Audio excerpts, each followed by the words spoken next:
Fungsi aquaponik secara takungan, macam bertakunglah dalam satu bekas, itu dipanggil takungan. Dan kitaran. Kitaran ni dia berpusing lah, berpusing. So aquaponik boleh dilaksanakan dalam dua cara, iaitu secara takungan, air tak bergerak lah, dia bertakung. Yang kedua secara kitaran. Kitaran ni air berpusing lah. Aquaponik secara takungan. Aquaponik secara takungan hanya menggunakan kolam, tangki atau bekas yang sama untuk ikan dan tanaman. Ikan dipelihara dalam bekas dan tanaman berada di atas permukaan air dengan akar yang terendam di dalam air yang bertakung itu. Jadi ini dipanggil aquaponik secara takungan. Maksudnya akar tu mesti masuk dalam air yang bertakung itu. Kita lihat info ekstra. Aquaponik terdiri daripada dua bahagian utama, iaitu bahagian hidroponik digunakan untuk menyuburkan tanaman. Okey. Yang kedua bahagian aquaculture. Aquaculture ni digunakan untuk menternak hidupan akuatik, hidupan air. Kita lihat rajah 2.5.1, iaitu sistem aquaponik secara takungan. So awak lihat di sini, ni akuarium lah, berbentuk takungan, dalamnya ada air, ada ikan, okey. Akuarium ikan lah, okey. Kemudian dia ada batu udara, iaitu satu jenis batu halus yang dipamkan udara ke dalamnya untuk menghasilkan gelombang-gelombang oksigen, untuk ikan bernafas lah, untuk ikan mendapatkan oksigen. Ikan pun perlu juga mendapatkan oksigen. Kemudian ni tiup udara tu lah, okey. Di sini pam dia, pam untuk tiup udara tu dan mendapatkan kuasa daripada punca elektrik. Sebelah atas ni kalau awak lihat dia ada span, ada span ni, okey. Kemudian pasu plastik kecil ni, daripada atas ni sampai bawah, dan juga tanaman. Dan kalau awak lihat di sini ada akar ni, akar pokok ni, dia terendam di dalam air ni, untuk dia mendapatkan nutrien untuk dia membesar. Jadi ini adalah salah satu contoh aquaponik secara takungan. Ini dia punya rajah lah. Kalau awak tengok gambar foto 2.5.3, ini gambar sebenar lah, tanaman yang tumbuh subur di atas akuarium ikan. Okay. Awak boleh lihat di sini sama saja dengan yang awak dah lihat di rajah sini 2.5.2 ni. Ada ikan, ada pam gelembung udara, yang mengeluarkan gelembung udara untuk ikan. Ini span, dan di atasnya ada pokok. Di bawah ni ada letak sikit batu kerikil. So inilah contoh aquaponik secara takungan. Okey, sekarang kita lihat pula aquaponik secara kitaran. Sistem aquaponik secara kitaran menggunakan dua bekas tangki. Okey, iaitu yang pertama tangki ikan dan tangki bekas tanaman secara berasingan. Cara ini mempunyai kelebihan dari segi penyediaan oksigen untuk akar tanaman supaya lebih terjamin dan membuatkan tanaman lebih sihat, selain mengurangi risiko busuk akar. Seperti sistem takungan tu dia ada risiko busuk akar. Media tanaman yang digunakan seperti hidroton, kerikil atau media lain yang lebih sesuai. Awak lihat gambar foto 2.5.4 di sini, sistem aquaponik secara kitaran. Awak lihat di sini untuk takungan ikan, tangki ikan dia buat satu, untuk tanaman dia buat berasingan di sebelah sini. Awak lihat Jadi dia ada dua tangki yang berasingan bagi aquaponik secara kitaran, di mana akar dia tidak terendam dengan air. Macam sistem takungan. Sistem kitaran dia berbeza. Jadi akar dia ada di dalam air yang mengalir, di mana air itu mengalir dan masuk balik ke dalam tangki ikan. Okey, awak lihat di sini Raja 2.5.3 iaitu sistem aquaponik secara kitaran. Ini rajah dia lah. Awak lihat di sini punca elektrik yang pertama untuk batu udara, memberikan gelembung-gelembung udara. Punca elektrik yang kedua ini adalah kegunaan dia untuk pam air, bagi menyedut air di dalam akuarium ni untuk dimasukkan ke dalam bekas tanaman dan akan mengalir balik masuk ke dalam akuarium. Di sini awak lihat ni tangki ikan. Okey, ni tangki ikan. Tangki ikan. Kemudian air masuk ke dalam bekas penanaman, air ni naik ke atas, sebab bekas tanaman ni ke atas ke kat bawah ke kat tepi ke sama juga, air akan masuk ke dalam bekas penanaman. Ini sistem pengairan dia. Kemudian bekas tanaman yang mengandungi hidroton, ni awak nampak ni macam berbola-bola halus macam warna perang, perang lah. Ni ada dipanggil hidroton. Kemudian ini tanaman, 1, 2, 3, 4 tanaman. Air keluar dari bekas tanaman ke dalam tangki ikan. Di sini, di sini air itu turun balik. So dia pump sini, air akan mengalir dalam hidroton dalam bekas tanaman ni. Kemudian dia akan pergi ke sini dan dia akan turun. Dia akan turun balik masuk ke dalam akuarium. Cuma di sini air dia kita kena pantau. Kalau berkurangan kita kena tambah. Dan kita juga boleh buat sistem automatik di mana kita bubuh pelampung untuk masukkan air bila air itu berkurang. Okey, D, reka bentuk sistem aquaponik. Reka bentuk aquaponik adalah susunan komponen dan bahan aquaculture dengan sistem hidroponik. Yang berikut merupakan beberapa jenis ataupun model hidroponik yang sesuai digunakan dalam reka bentuk sistem aquaponik. Model aquaponik A. Sistem raft. Sistem raft ataupun dalam bahasa Melayunya dipanggil rakit.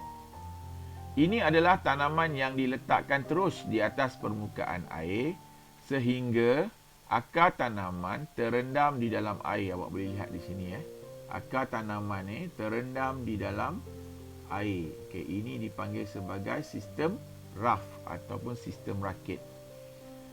Dengan menggunakan styrofoam, span atau bahan yang sesuai dengan dia. Inilah dia bahan styrofoam,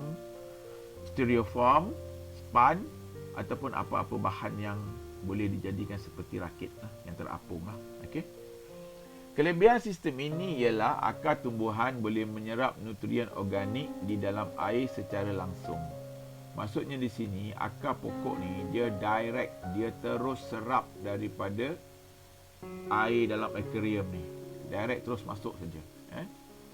Ini menjadikan tumbuhan lebih cepat tumbuh berbanding dengan sistem lain. Okey. Jadi sistem ni tumbuhan lebih cepat kerana air tu dengan pokok tu dalam satu takungan yang sama. So dia cepat nutrien tu sampai terus kepada akar tumbuhan. Awak lihat di sini punca elektrik. Ini pam udara. Dia tak ada pam air sebab dia sistem takung. Dia tak ada pam air, tak ada. Ini tiub udara untuk masuk ke dalam batu udara dan mengeluarkan gelembung-gelembung udara sebagai oksigen untuk ikan lah. Okay. Tangki ikan. Okay, Raja 2.5.4 sistem raft ataupun sistem rakit. Pasu plastik kecil dan juga ni tanaman lah, pokok-pokok sayuran tanaman yang kita letakkan. Okey, B yang kedua iaitu sistem ebb and flow. Sistem ini juga dikenali sebagai sistem pasang surut. Sistem ini berfungsi dengan menggunakan alat yang dipanggil loceng sifon. Okey, loceng sifon. Alat ini mengalirkan air dari media penanaman apabila air sudah memenuhi media penanaman. Loceng sifon bekerja dengan prinsip yang mirip, hampir sama dengan pelampung pada tangki simbah. Okey, tangki simbah di tandas kita. Bezanya, pelampung akan menghentikan aliran air apabila sudah penuh. Sedangkan loceng sifon ni akan mengeluarkan air jika sudah penuh. Sistem ebb and flow ini adalah sistem aquaponik yang sederhana jika dibandingkan sistem RAF dan sistem NFT. Okey, kita lihat Raja 2.5.5, sistem ebb and flow. Kalau kita lihat di sini, akuarium, tangki ikan, okey. Kemudian di sini ada sumber elektrik yang mana pergi kepada pump udara, dan dari pump udara ini terus pergi kepada batu udara untuk mengeluarkan gelembung-gelembung udara. Kita ada ikan, okey. Kemudian pump air menarik air dari tangki ikan ke bekas tanaman, ni dia, okey. Daripada punca kuasa, daripada punca elektrik. Okey, daripada pump air ni, dia tarik air ni dan dia masukkan ke dalam bekas tanaman. Okey, so air ni akan keluar menitik daripada setiap lubang yang menghala ke bawah ini masuk ke dalam bekas tanaman. So ini adalah media tanaman hydroton, okey, yang bulat-bulat ni warna perang ni. Kemudian bekas tanaman, sistem pengairan, air masuk, saluran air masuk, ada air saluran air kat sini. Dan inilah dia yang dipanggil sebagai loceng sifon. Ini dia loceng sifon ni. Kalau awak lihat di sini, loceng sifon ni, dia ada satu macam pipe di sini yang akan mengeluarkan air masuk balik ke dalam akuarium. Apabila air yang mengalir ke dalam bekas tanaman ni melalui sistem pengairan ni sampai sehingga satu takat tertentu yang kita sudah tetapkan pada tiub sifon, lebihan air itu akan masuk balik ke dalam akuarium.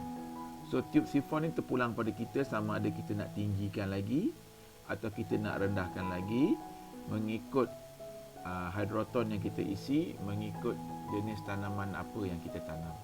Okay, kita boleh tinggi dan rendahkan supaya lebihan air yang mengalir itu nanti akan masuk dan air macam akan bertakung lah. Setakat ni akan bertakung. Cuma air ini dia akan berkitar.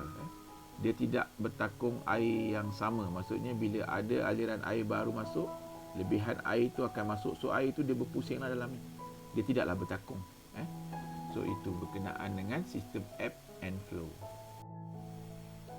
Kita lihat yang ketiga, iaitu sistem NFT. Dalam bahasa Inggeris dipanggil Nutrient Film Technique. Sistem ini seolah-olah seperti sistem RAF, iaitu sistem rakit yang kita dah belajar sebelum ni. Sistem ini tidak menggunakan media penanaman dan akarnya menyentuh lapisan air yang mengalir. Air yang mengalir tidak boleh bertakung dan sentiasa mengalir dengan cepat. Kelebihan sistem ini adalah air yang digunakan untuk mengairi tumbuhan adalah sedikit sebab dia mengalir dengan cepat, so dia tak banyak lah. Sudut maya kita lihat. Imbas QR code di bawah ini untuk menonton video tentang Nutrient Film Technique NFT. Awak boleh scan QR code ni menggunakan smartphone ataupun awak boleh pergi ke laman web yang tertera. Kita lihat Raja 2.5.6, sistem NFT, Nutrient Film Technique. Kalau awak lihat di sini kita ada akuarium bekas tangki ikan, okey. Punca elektrik, di mana punca elektrik ni pergi kepada pump air untuk menarik air ke dalam bekas tanaman dan juga gelembung udara untuk mengeluarkan gelembung udara. Kita ada ikan, okey, ini batu udara, tangki air. Kemudian air ni akan naik ke atas ni melalui sistem pengairan ni. Okey. Dan air masuk ke dalam bekas penanaman. Dia mengalir masuk. Ini bekas tanaman. Cuma bekas ini kalau awak tengok dicondongkan sedikit. Dicondongkan sikit. Jadi air ni mengalir lajulah. Dan air yang mengalir tak bolehlah banyak. Dia cepatlah. Dia cepat. Dan ini akar tumbuhan tanaman. Okey, bekas tanaman. Dan air masuk balik. Air daripada bekas tanaman ni keluar dan masuk balik ke dalam bekas tangki ikan. So, ini adalah sistem NFT. Kita lihat nilai murni. Teknologi sistem aquaponik memberikan kesedaran kepada manusia tentang perlunya memelihara dan memulihara alam sekeliling untuk mengekalkan keseimbangan ekosistem. Selain itu, kombinasi aquaculture dan juga tanaman dapat menjimatkan kos, masa dan ruang. Kita lihat info keselamatan. Keselamatan komponen dan penyelenggaraan peralatan sistem perlu diberi perhatian supaya komponen dan peralatan tidak cepat rosak. Penjagaan tanaman perlu dilakukan supaya tidak rosak atau mati serta dijangkiti penyakit atau perosak tanaman. Kita lihat perbandingan ketiga-tiga sistem aquaponik yang kita telah belajar tadi. Jadual 2.5.1 perbandingan sistem aquaponik. Ciri-ciri, ini sistem raft, sistem ebb and flow, sistem NFT. Kita lihat penambahan jisim tumbuhan. Sistem raft 2. Sebelum tu kita lihat penelitian Wilson A. Leonard dan juga Brian V. Leonard. Dia punya cara kita baca jadual ni, 3 untuk yang terbaik, 2 untuk yang baik, 1 untuk yang sederhana. So kita lihat untuk penambahan jisim tumbuhan bagi ebb and flow 3, iaitu terbaik. NFT 1, sederhana. Pertumbuhan bebas tumbuhan, kita lihat raft 2 baik, ebb and flow 3 terbaik, NFT 2 iaitu baik. Oksigen terlarut, penggantian air dan juga kekonduksian. Raft hampir sama, hampir sama, hampir sama. Tidak ada beza. Ikan, kita lihat nisbah penukaran makanan, kadar pertumbuhan tertentu. Untuk raft hampir sama, ebb and flow hampir sama, NFT hampir sama. Jika boleh kita lihat di sini, sistem yang paling baik untuk sistem aquaponik secara keseluruhannya ialah ebb and flow, di mana dia mendapat skor 3 untuk penambahan jisim dan 3 untuk pertumbuhan bebas tumbuhan. Yang mana sistem NFT adalah yang paling kurang mendapat markah, iaitu mendapat markah 1 sederhana untuk penambahan jisim tumbuhan dan 2 baik untuk pertumbuhan bebas tumbuhan. Dan manakala sistem raft ataupun rakit adalah yang sederhana, mendapat skor 2 untuk penambahan jisim dan pertumbuhan bebas.